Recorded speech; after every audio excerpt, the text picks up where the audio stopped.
Saya adalah seorang financial consultant sekaligus agency director di PT Prudential Life Assurance. Ya, kebetulan kami berkantor di Jalan Raya Jemur Sari, nomor 76, Blok C nomor 15. Nah, Bapak Ibu, dari sesi yang kedua ini saya akan sedikit berbagi dengan Anda mengenai kesuksesan finansial. Ya, Bapak Ibu, tentunya selain dari kita ingin sehat, tentunya kita juga ingin memiliki kesuksesan dari bidang finansial. Setuju ya Bapak Ibu ya?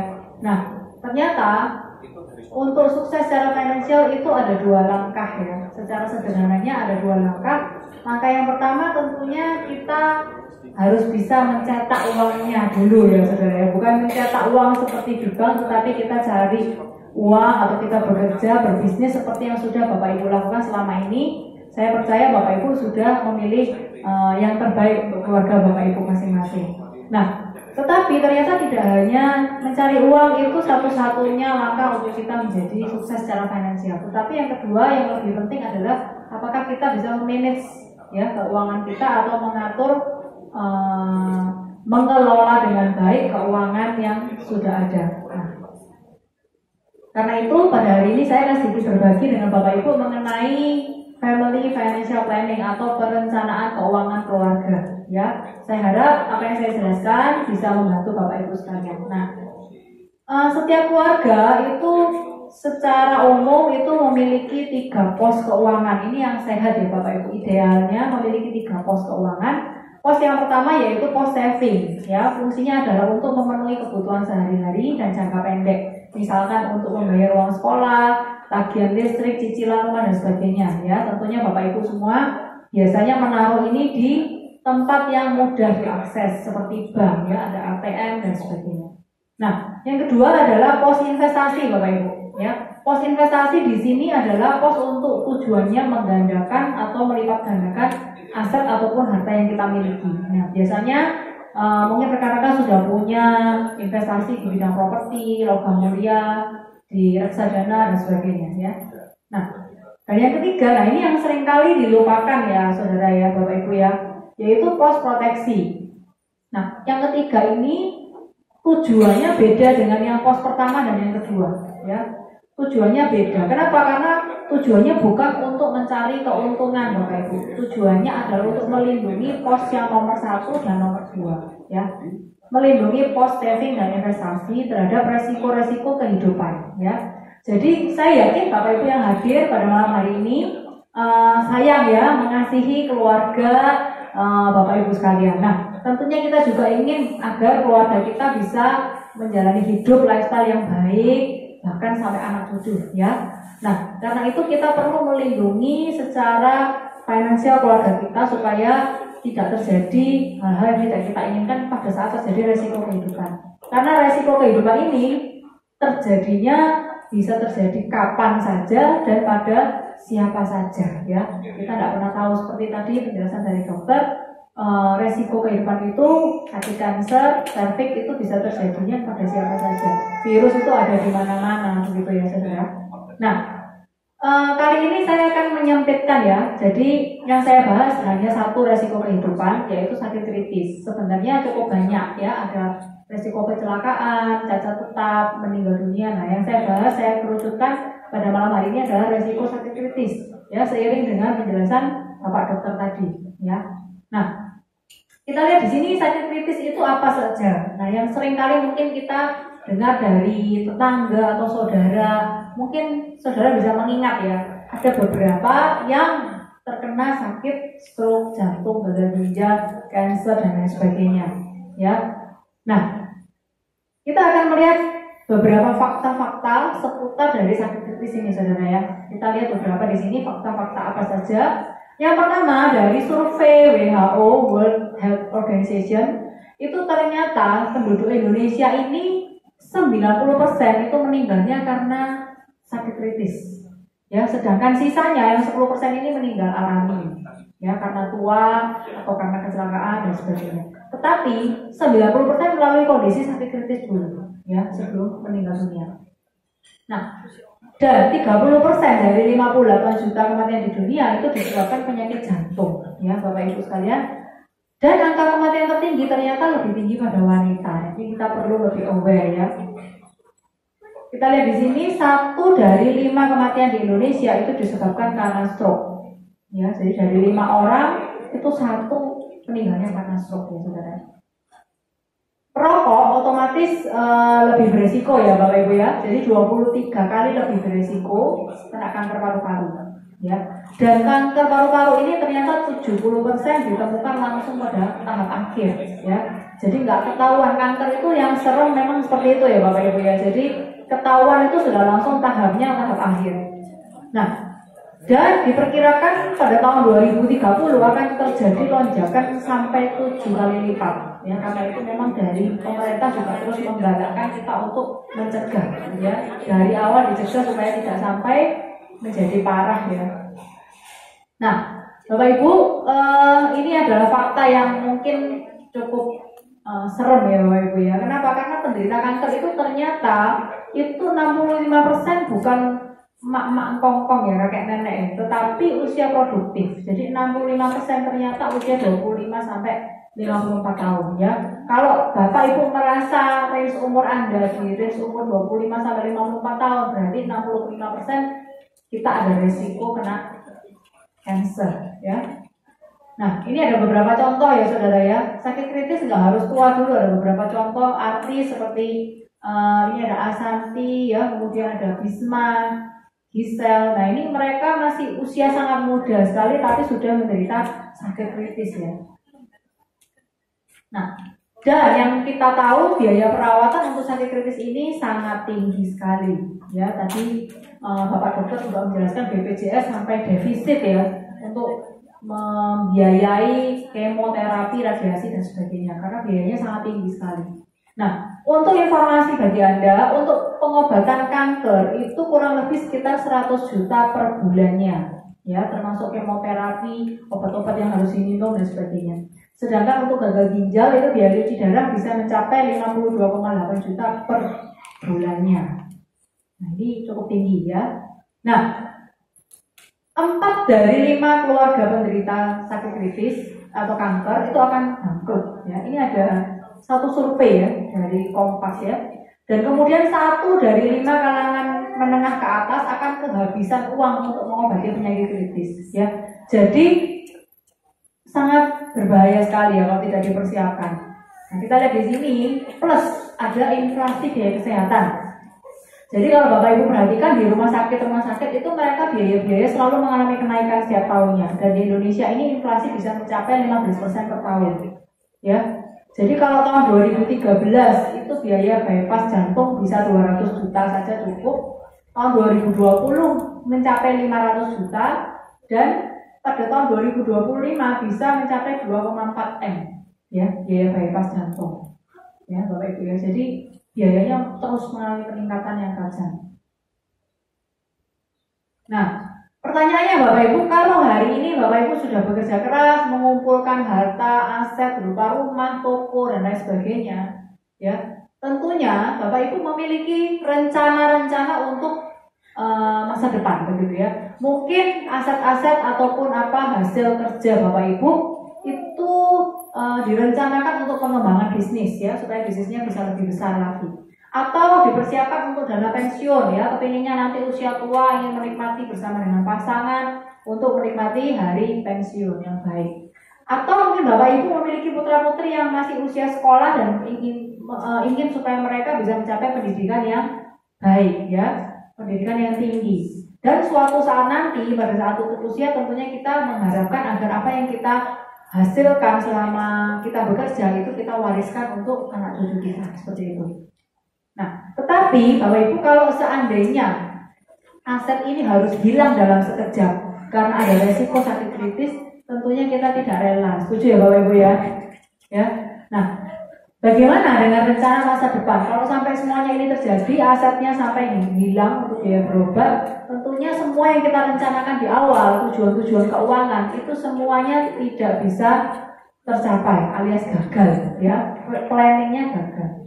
Nah, karena itu bicara mengenai proteksi Prudential hari ini hadir kepada di hadapan Bapak Ibu untuk memberikan solusi, ya Bapak Ibu ya. Kita rangkum menjadi 3. Jadi kalau orang itu sampai terkena kondisi sakit kritis, ada 3 macam biaya yang dibutuhkan. Ya, saya rangkum di sini. Yang pertama yaitu biaya rawat inap. Tentunya diagnosa, kemudian pengobatan, operasi dan lain sebagainya semuanya biasanya dilakukan di dalam rumah sakit atau biaya rawat inap. Kemudian sepulang dari rumah sakit ya, jadi setelah operasi dan sebagainya, itu biaya rawat jalan masih panjang ya. Mungkin kemoterapi, mungkin terapi, mungkin harus minum obat, cek lagi dan sebagainya. Nah, kemudian masih ada biaya yang ketiga yaitu biaya akibat dari sakit. Bapak Ibu, ternyata kalau ada satu orang yang sakit kritis di dalam sebuah rumah ya, ternyata efeknya itu masih panjang ya. Jadi masih ada pengeluaran hidup sehari-hari yang masih terus berjalan, entah itu uang sekolah anak, untuk biaya hidup dan lain sebagainya. Sementara income itu bisa menurun drastis, bahkan hilang karena mencari nafkah atau orang tua itu mengalami kondisi sakit kritis, jadi tidak bisa bekerja lagi ya. Seperti kondisi sakit stroke, cancer dan sebagainya sudah tidak memungkinkan untuk bekerja normal seperti dulu. Nah, kita lihat di sini Bapak Ibu, ini ada satu penjelasan ya. Jadi di sini kalau orang terkena sakit kritis itu biaya pengobatannya bisa mencapai 24 bulan income ya. Bapak Ibu bisa coba cek, kalau misalkan orang itu income-nya 100 juta per bulan, berarti bisa mencapai 2,4 miliar biaya untuk berobat sakit kritis. Nah, biaya pengobatan di dalam rumah sakit, jadi yang atas ya Bapak Ibu ya. Nah, yang di atas ini pointernya nggak jelas ini. Biaya pengobatan yang di atas itu yang di dalam rumah sakit itu hanya 10-20% saja dari total semua biaya yang dibutuhkan. Ya, hanya 10-20% saja. Itu yang kelihatan. Nah, yang tidak kelihatan yang di bawah ini lebih besar ya, seperti gunung es itu lebih besar. Ya, bisa mencapai berapa kali lipatnya gitu ya. Dan itu meliputi biaya pengobatan di luar plafon, biaya pengobatan alternatif, income yang hilang selama tidak bekerja. Kemudian mungkin perlu berobat ke luar negeri gitu ya. Kalau berobat ke luar negeri seperti biaya pesawat, akomodasi hotel dan sebagainya tentunya tidak di-cover oleh asuransi kesehatan. Nah, kemudian mungkin perlu juru rawat pribadi di rumah, nutrisi ekstra seperti suplemen, mungkin ditambah lagi dengan tusuk jarum dan sebagainya, itu masih termasuk yang bawah nih saudara ya. Itu tersembunyi ya, biayanya besar sekali. Nah, karena itu Bapak Ibu di sini Prudensial memberikan beberapa program ya yang bisa membantu Bapak Ibu. Yang pertama yaitu Prime Healthcare, kita singkat PPH ya Bapak Ibu ya.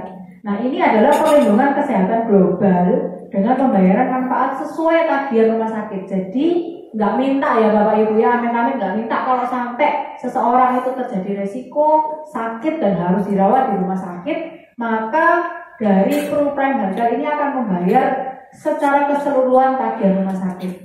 Ya, kebetulan satu rekan ada nasabah yang menginap di National Hospital Surabaya ya, itu ada satu penyumbatan di pembuluh darah kepala dan harus rawat inap selama 1 bulan di National Hospital. Habisnya kurang lebih sekitar 700 juta.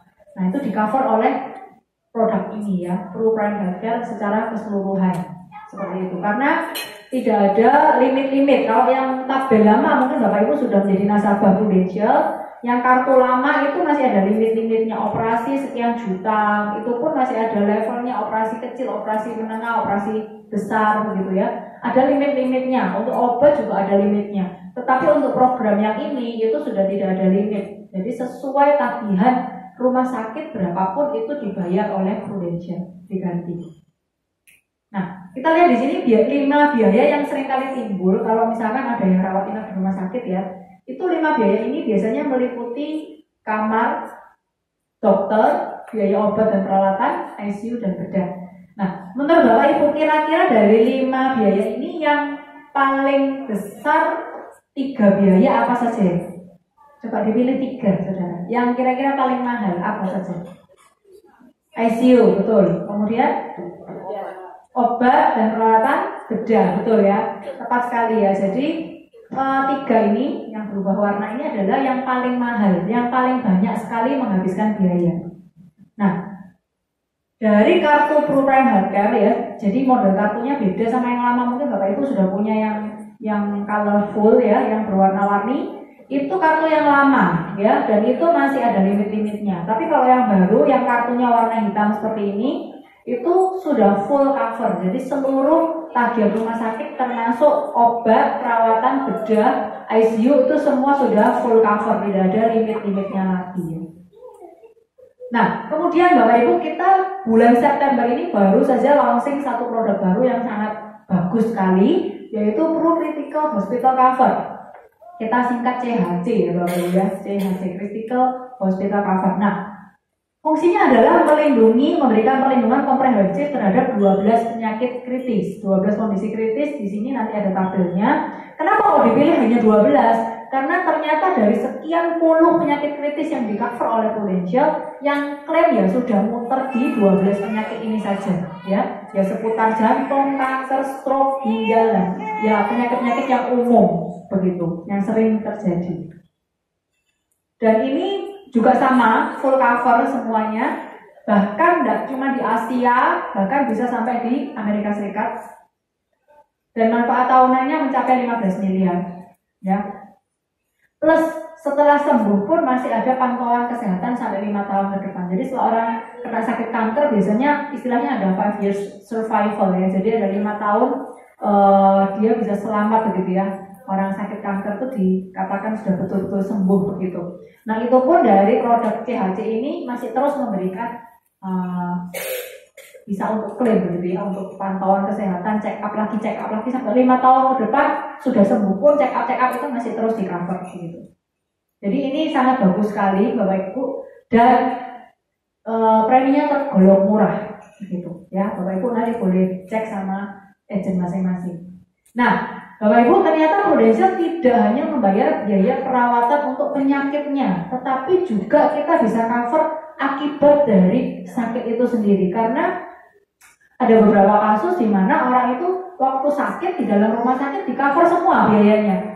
Ya, sepulang dari rumah sakit masih panjang ya, perjalanannya masih panjang. Apalagi kalau itu kondisi kritis seperti stroke, kanker, jantung. Tidak semerta-merta orang itu pulang dari rumah sakit bisa langsung bekerja seperti semula. Ya, tidak bisa bekerja, otomatis tidak ada income untuk keluarga. Padahal pengeluaran terus berjalan. Ya, anak masih harus sekolah, tagihan cicilan rumah, KPR masih terus berjalan ya. Saudara, tagihan KPR itu baru berhenti pada saat orang itu meninggal dunia. Tapi kalau terdiagnosa sakit kritis, tagihan KPR-nya masih jalan terus loh saudara. Ya. Nah, karena itu Prudential juga akan membayarkan akibat dari sakit. Nah, ini nama produknya adalah Crisis Cover Benefit. Ada 61 penyakit kritis yang di cover, dan ini akan memproteksi penghasilan dari nasabah yang mengalami resiko sakit kritis atau meninggal dunia. Jadi yang mana yang terjadi lebih dulu itu akan langsung di cover secara langsung atau langsung ditransfer. Jadi kalau semisal mengambil proteksi sakit kritis ini, Crisis Cover Benefit sebesar misalkan 2 miliar, maka pada saat terdiagnosa salah satu dari kondisi kritis, 2 miliar itu secara langsung ditransfer. Sungguhan tabung. Nah ini saya ada contohnya ya saudara ya. Nah ini ada satu contoh klaim barusan ya ini ya, baru beberapa minggu yang lalu. Jadi ini beliau punya 3 polis ya di Prudential, dan masing-masing ada fasilitas sakit kritisnya ya saudara. Pada saat terkena sakit jantung maka 3-tiganya cair. Di sini 1 miliar 450 juta, 300 juta, dan 150 juta. Jadi totalnya 1,9 miliar ditransfer langsung ke rekening nasabah, ya, langsung dibayar, ya. Dan uang ini bisa digunakan untuk biaya hidup ataupun untuk tambahan biaya berobat, terserah nasabah, karena kan ditransfernya langsung ke rekening nasabah, seperti itu, ya. Jadi Prudential sudah terbukti Bapak Ibu ya. Bahkan kalau klaim meninggal, kebetulan tidak saya tampilkan, itu 10M juga sudah ada yang cair, ya. Nah, untuk akhir kata dari saya, Bapak Ibu, saya mengingatkan Bapak Ibu untuk kita bijaksana dalam mengelola keuangan keluarga kita. Jadi selain dari pos yang pertama, saving, dan juga yang kedua investasi, ingat bahwa kita juga perlu menyiapkan untuk pos yang ketiga, yaitu pos proteksi. Untuk memastikan bahwa setiap tujuan keuangan keluarga kita itu bisa tercapai ya, karena tujuan dari pos proteksi ini adalah melindungi pos yang pertama dan pos yang kedua. Oke, sekian dari kami Prudential. Oh ya, ini ada satu lagi yang mengingatkan kita, kenapa kok kita harus ambil insurannya itu sekarang? Kenapa nggak bulan depan? Kenapa nggak tahun depan?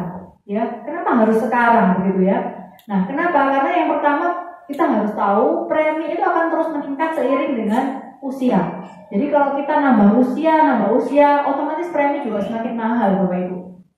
Itu yang pertama. Dan yang kedua, kita tidak pernah tahu kondisi kesehatan kita. Ya, tadi Bapak Dokter juga menjelaskan ya, baru bulan pertama kelihatannya baik-baik saja, cuma kecil.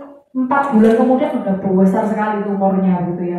Dan kita hari ini pun juga nggak tahu, besok tiba-tiba kita terserang flu, kita juga nggak pernah tahu Bapak Ibu. Jadi kita nggak pernah tahu kondisi kesehatan kita. Selama kita hari ini masih sehat, segeralah kita ambil proteksi. Karena kalau sudah sakit sudah nggak bisa ambil asuransi ya saudara. Nah, kita lihat di sini ada 2 contoh, Bapak A dan Bapak B ya. Bapak A tidak punya asuransi, Bapak B punya asuransi. Kemungkinan yang bisa terjadi kalau terjadi sakit, kecelakaan, sakit kritis, bahkan tutup usia, maka Bapak A sakitnya bayar sendiri, kecelakaan bayar sendiri. Kalau sakit kritis dia harus jual aset, ya. Dan kalau tutup usia maka keluarganya akan ditinggali hutang, ya, biaya hidupnya tidak menentu. Tapi Bapak B karena dia punya asuransi, sakit, kecelakaan, sakit kritis semua dibiayai asuransi. Dan jika dia tutup usia maka dia meninggalkan warisan untuk keluarganya. Bapak Ibu bisa pilih sendiri mau jadi Bapak A atau Bapak B, ya. Nah, resiko kehidupan tetap ada, ya, dimanapun kita berada, siapapun kita, dimanapun kita berada, resiko itu selalu ada. Nah, Bapak Ibu, yang pasti asuransi itu murah, ya. Yang mahal adalah kalau ada resiko dan kita belum punya asuransi, maka itu menjadi mahal, ya. Karena itu Bapak Ibu, saran saya segera hubungi orang yang mengundang Anda, pastikan Anda segera memiliki proteksi yang tepat untuk kebutuhan Anda. Ya, sekian dari kami.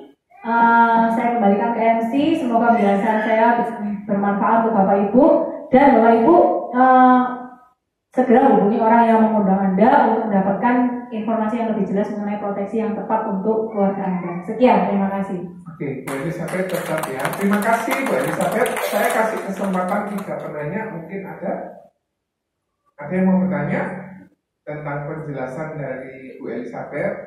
Ya, silakan.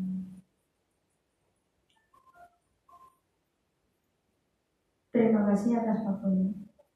Untuk pertama kali saya daftar itu kartu masih berwarna-warni. Kalau menginginkan kartu yang serba bisa hitam tadi, caranya bagaimana? Kemudian apakah pengaruh dengan cicilan per 1 bulannya? Ya, oke, itu aja. Ya, terima kasih. Ya, terima kasih pertanyaannya, Bu. Untuk mengubah kartu dari yang berwarna-warni atau yang lama gitu ya ke kartu yang baru, itu saya sarankan untuk kartu yang lama itu dicabut atau dikeluarkan dari polis yang lama, digantikan dengan fasilitas yang lain. Bisa Bu, nanti dibantu oleh agennya. Dan kartu yang baru yang hitam itu saya sarankan untuk ambil baru. Kenapa? Karena untuk produk yang baru dengan kartu yang baru itu kita memberikan banyak bonus. Jadi untuk nilai tunai itu ada bonus-bonus 5% setiap tahun dan sebagainya. Itu nanti dijelaskan lebih detail oleh tenaga pemasarnya ya Bu ya. Dan itu akan menunjang fasilitas Ibu di kartu yang baru ini supaya kelanjutan polis untuk kedepannya itu lebih bagus.